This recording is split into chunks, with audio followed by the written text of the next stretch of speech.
एक वृद्ध व्यक्ति अपने बहू बेटे के यहाँ शहर रहने गया।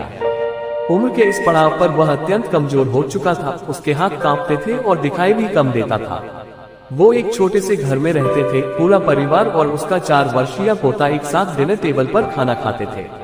लेकिन वृद्ध होने के कारण उस व्यक्ति को खाने में बड़ी दिक्कत होती थी। कभी मटर के दाने उसकी चम्मच से निकलकर फर्श पे बिखर जाते तो कभी हाथ से दूध छलककर मेजपोश पर गिर जाता। बहू बेटे 1-2 दिन ये सब सहन करते रहे, पर अब उन्हें अपने पिता की इस काम से चिढ़ होने लगी।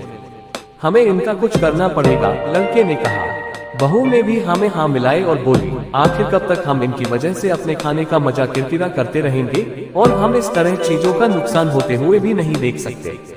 अगले दिन जब खाने का वक्त हुआ तो बेटे ने एक पुरानी मेज को कमरे के कोने में लगा दिया। अब बूढ़े पिता को वहीं अकेले बैठकर अपना भोजन करना था। यहाँ तक कि उनके खाने के बर्तनों की जगह एक लकड़ी का कटोरा दे दिया गया था, ताकि अब और बर्तन न टूट फूट सके।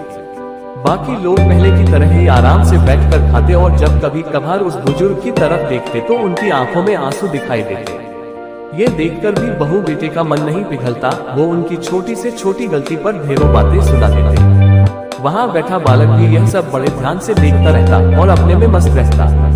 एक रात खाने से पहले उस छोटे बालक को उसके माता पिता ने जमीन पर बैठकर कुछ करते हुए देखा। तुम क्या बना रहे हो?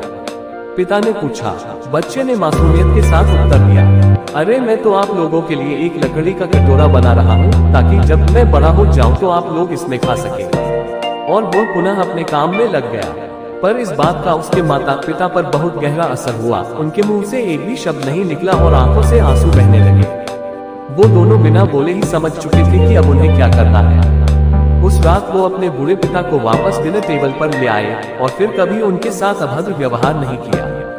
दोस्तों, हम अक्सर अपने बच्चों को नैतिक शिक्षा या मॉरल वैल्यूज देने की बात करते हैं, पर हम ये भूल जाते हैं कि असल शिक्षा शब्दों में नहीं, हमारे कर्म में छुपी होती है। अगर हम बच्चों को बस ये उपदेश देते रहे कि बड़ों का आदर करो, सबका सम्मान करो, और खुद इसके उलट व्यवहार करें, तो बच्चा भी ऐसा ही करना सीखता है। इसलिए कभी भी अपने पेरेंट्स के साथ ऐसा व्यवहार ना करें कि कल को आपकी संतान भी आपके लिए लकड़ी का कटोरा तैयार करने लगे।